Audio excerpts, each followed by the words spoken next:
What are the top 7 pieces of etiquette while you're at the craps table?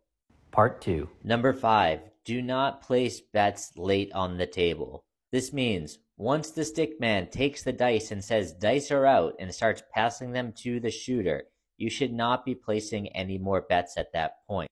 This slows the game down, it frustrates fellow players as well as the dealers, and is generally rude and in bad taste. Number 6, if you are not shooting the dice, keep your hands behind the table, especially if you're at the end of the table where the dice are coming your way. The last thing anybody wants to see is the dice bounce off your hands and turn into a losing bet. Therefore, keep your drinks in your hands behind the table and let the shooter do the work.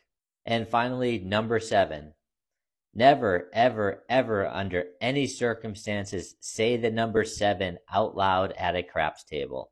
In most cases, the number 7 is the dreaded number that nobody wants to see.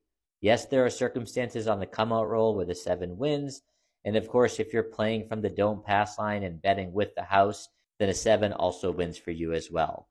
However, for 99% of players, 99% of the time, they don't even want to think about a number 7. So do yourself a favor, don't tempt the craps gods, don't get on people's nerves, and just forget that number exists altogether. If you do need to indicate the number 7 for the purposes of a bet, you can say things like a 2-5, you can say things like red or big red. I know it seems silly, but people are superstitious, and if you want to make friends at the craps table, I would just pretend that number doesn't exist.